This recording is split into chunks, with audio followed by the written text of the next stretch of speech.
Hello friends आज का हमारे वीडियो का टॉपिक है auto manual reverse Ford starter को लिमिट स्विच से किस तरह कंट्रोल किया जाता है। आज के वीडियो में हम सीखने वाले हैं। दैट मीन्स आज के वीडियो में हम रिवर्स फोर्ड स्टार्टर बनाने वाले हैं जिसे हम ऑटो में भी रन कर सकेंगे और मैनुअल भी रन कर सकेंगे। दैट मीन्स जब हम पुश बटन को प्रेस करें तो एक बार पुश बटन दबाने पर हमारी मोटर चलने लगेगी, तो वो जो कनेक्शन होगा वो ऑटो में होगा। और कई बार ऐसी एप्लीकेशन होती है कि हमें उसे मैनुअली ऑपरेट करना होता है। दैट मीन्स जितनी देर तक हम पुश बटन प्रेस करते हैं उतनी ही देर के लिए हमारा स्टार्टर ने चलना चाहिए।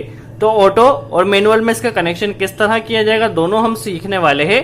और हम चाहते हैं हमारी जो मोटर स्टार्टर है और जो मोटर है वो इस दोनों लिमिट स्विच के बीच में ही रन कर। दैट मीन्स हमारी मोटर जब यहाँ से यहाँ पर आए और जैसे ही लिमिट स्विच लगे तो स्टॉप हो जाना चाहिए, और जब रिवर्स में हमारी मोटर यहाँ से यहाँ पे आए जैसे ही ये लिमिट स्विच लगे तो मोटर ने स्टॉप हो जाना चाहिए। तो इस तरह का auto manual reverse forward starter control wiring connection किस तरह किया जाएगा, चलिए हम सीख लेते हैं। सबसे पहले इसके लिए कंपोनेंट्स क्या क्या लगने वाले हैं। तो इसके लिए हमें दो कॉन्टेक्टर लगने वाले, एक फॉरवर्ड के लिए एक रिवर्स के लिए। इसके अलावा हमें यहाँ पे ओवरलोड रिले कनेक्ट करना होगा। तो यदि आप एक ओवरलोड रिले लगाना चाहे तो एक से भी काम हो जाएगा, दो लगाना चाहे तो दो से भी हो जाएगा। यदि आप एक ओवरलोड रिले लगाते तो आपको ये ओवरलोड रिले निकाल के यहाँ पे पावर वायरिंग में थोड़ा चेंज करना होगा। तो हम एक ओवरलोड रिले से ही समझ लेते हैं किस तरह कनेक्शन। इसके बाद देखा जाए तो एक सिलेक्टर स्विच लगने वाला है। सिलेक्टर स्विच में आप एनओ भी लगा सकते हैं, एनसी भी लगा सकते हैं। हमने यहाँ पे एनओ लगाया है इसे ऑटो और मैनुअल में करने के लिए। दैट मीन्स जब हम ऑपरेट करेंगे तो हमारी मोटर ऑटो में चलेगी, जैसे इसे ऑफ करेंगे तो हमारी मोटर मैनुअल में चलेगी। इसके अलावा देखा जाए तो स्टॉप पुश बटन एनसी लगाने वाले हैं, एक forward start NO push button, एक reverse start NO push button. इसके अलावा दो लिमिट स्विच लगाने वाले हैं। ये जो लिमिट स्विच है इससे हमारी मोटर रिवर्स में स्टॉप होगी और फॉरवर्ड इस यहाँ से हम चला सकेंगे, और इस लिमिट स्विच से हमारी मोटर जो है जब फॉरवर्ड में चलेगी तो यहाँ से यहाँ पे आके स्टॉप कर देगी। चलिए इसका कनेक्शन किस तरह किया जाएगा हम समझ लेते हैं। इसके अलावा क्योंकि हम इसमें इंटरलॉकिंग भी करने वाले हैं तो इंटरलॉकिंग के लिए हमें एड ऑन ब्लॉक कनेक्ट करना होगा। यदि आपके कॉन्टेक्टर में एनसी टर्मिनल है तो कोई प्रॉब्लम नहीं, यदि नहीं है तो आपको एड ऑन ब्लॉक लगाना होगा। तो चलिए यहाँ पे हम एड ऑन ब्लॉक को कनेक्ट कर देते हैं और इसे इस तरह चेक किया जा सकता है सही लगा है या नहीं सही लगा है। चलिए अब हम पहले न्यूट्रल की वायरिंग कर लेते हैं। चूंकि हमारे पास दोनों कॉन्टेक्टर 220 वोल्ट एसी के हैं तो दोनों कॉन्टेक्टर में पहले हम न्यूट्रल कनेक्ट कर देते हैं। चलिए यहाँ पे हमने दोनों कॉन्टेक्टर के A1 टर्मिनल में अभी न्यूट्रल कनेक्ट कर दिया है। अब फेस की वायरिंग किस तरह की जाएगी हम सीख लेते हैं।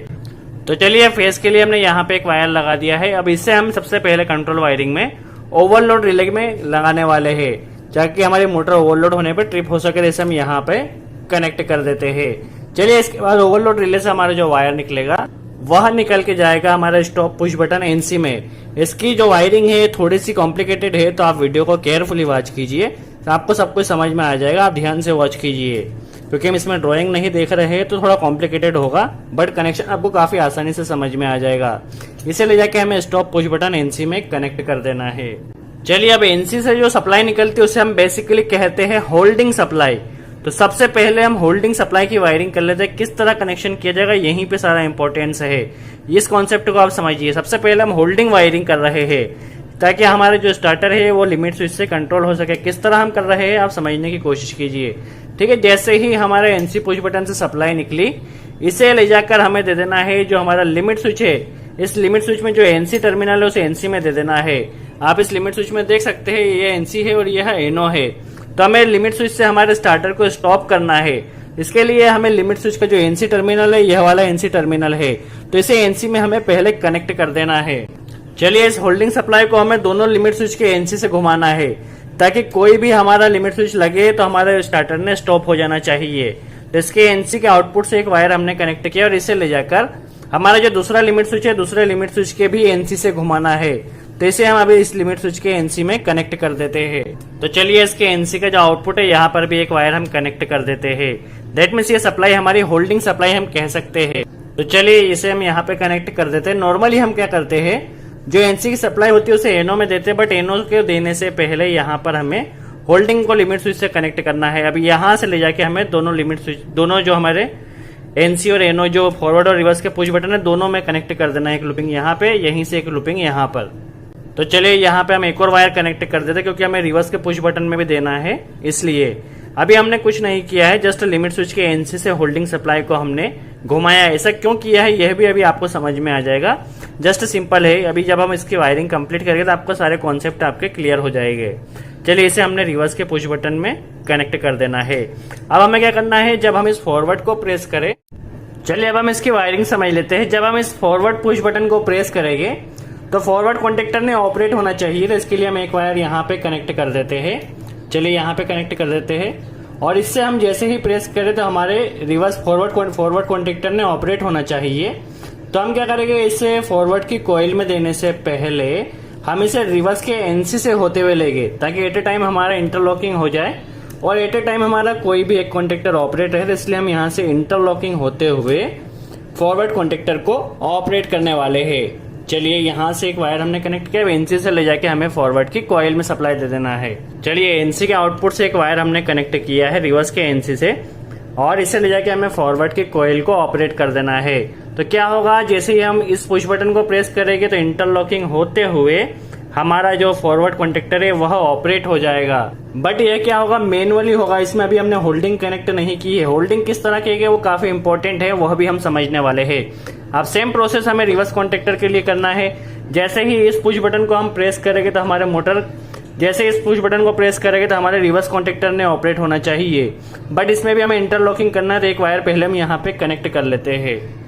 तो चलिए इस जैसे ही हम इस रिवर्स पुश बटन को प्रेस करेंगे तो हमारे रिवर्स कॉन्टेक्टर ने ऑपरेट होना चाहिए। तो यहाँ पे हम एक वायर कनेक्ट कर लेते हैं और इस पुश बटन से हमें ऑपरेट करना है रिवर्स कॉन्टेक्टर को। बट इसमें भी हमें इंटरलॉकिंग करना है, ताकि एट ए टाइम हमारा कोई भी एक कॉन्टेक्टर ऑपरेट हो। तो इंटरलॉकिंग के लिए हम फॉरवर्ड का एनसी यूज कर रहे हैं। तो चलिए इसे यहाँ पे कनेक्ट कर देते हैं। कनेक्शन काफी सिंपल है, आप थोड़ा सा ध्यान से वॉच कीजिए। सिंपल रिवर्स फॉरवर्ड स्टार्टर ही बना रहे हैं, बस हमने जो होल्डिंग सप्लाई है उसे लिमिट स्विच के एनसी से घुमा दिया है। उसके बाद इसमें होल्डिंग किस तरह दी जाएगी वो काफी इंपॉर्टेंट है, तो वो आप लास्ट में समझिएगा। इसके एनसी से एक वायर हम और कनेक्ट कर देते हैं और इसे ले जाके हम जो हमारा रिवर्स कॉन्टेक्टर का कॉइल है, रिवर्स कॉन्टेक्टर की कॉइल में इसे हम कनेक्ट कर देते हैं। तो चलिए इसे हमने रिवर्स कॉन्टेक्टर की कॉइल में कनेक्ट कर दिया है। जब आप इस फॉरवर्ड पुश बटन को प्रेस करेंगे तो आपका फॉरवर्ड कॉन्टेक्टर ऑपरेट होगा। जब आप रिवर्स पुश बटन को प्रेस करेंगे तो आपका रिवर्स कॉन्टेक्टर मैनुअली ऑपरेट होगा। अभी हमने इसमें कोई होल्डिंग नहीं दी है, कोई भी ऑटो मैनुअल कनेक्शन नहीं किया, जस्ट मैनुअल कनेक्शन किया है अभी तक। अब हम सबसे पहले समझ लेते हैं इसमें होल्ड डाउन किस तरह दिया जाएगा। यही सबसे इंपॉर्टेंट कॉन्सेप्ट है। जैसा कि हम हमेशा होल्डिंग सप्लाई देने के लिए क्या करते हैं, इसकी कॉइल से इस एनो में एक वायर कनेक्ट करते हैं। तो हम क्या करते हैं, दोनों कॉन्टेक्टर की कॉइल से एक वायर इस एनो में कनेक्ट कर देते हैं। फिर हम समझेंगे किस तरह इसमें होल्ड डाउन सप्लाई दी जाएगी और किस तरह लिमिट स्विच से कंट्रोल होगा। तो चलिए अभी हमने दोनों कॉन्टेक्टर में इसकी कॉइल से एनो में वायर कनेक्ट कर दिए हैं। अब इसमें होल्ड डाउन सप्लाई और सिलेक्टर स्विच का कनेक्शन किस तरह होगा हम समझ लेते हैं। तो हमारे एनसी का सबसे लास्ट वाला पॉइंट, जो हमने एनसी घुमाया था लिमिट स्विच के, उस लिमिट स्विच का जो सबसे लास्ट वाला पॉइंट है, उस लास्ट वाले पॉइंट में एक वायर हमें कनेक्ट करना है, क्योंकि हमें यहीं से उसकी होल्डिंग सप्लाई लेना है। या तो हम यहां से भी ले सकते हैं, या फिर हमारे पास जो पुश बटन है, इस पुश बटन का जो आउटपुट है यहाँ पे आया है, यहाँ से भी हम एक वायर ले सकते हैं। तो हम ये पुश बटन का जो आउटपुट है यहाँ से एक वायर कनेक्ट करते हैं, क्योंकि लिमिट स्विच के एनसी से घूमकर ही आया है। तो ये लिमिट जो पुश बटन का जो इनपुट सिरा है, पुश बटन के इनपुट सिरे से एक वायर हम पहले होल्डिंग वायर कनेक्ट करते हैं। तो चलिए यहाँ पे हमने एक वायर कनेक्ट किया है और इसे हमें सिलेक्टर स्विच के, ये होल्डिंग वायर है हमारा, हमें इसे सिलेक्टर स्विच के एनो में कनेक्ट कर देना है। और इस एनो में कनेक्ट करने के, क्योंकि इसी से हम ऑटो मैनुअल में कंट्रोल करने वाले हैं। तो चलिए इसे हम यहाँ पे कनेक्ट कर देते हैं और इस एनो का जो आउटपुट वाला वायर होगा, इसे हमें दोनों कॉन्टेक्टर के इस एनो टर्मिनल में कनेक्ट करना है होल्डिंग सप्लाई के लिए। तो चलिए इसे हम यहाँ पे कनेक्ट कर लेते हैं और इसे हम ले जाके कॉन्टेक्टर के एनो में कनेक्ट कर देंगे, ताकि उस कॉन्टेक्टर को होल्डिंग मिल सके।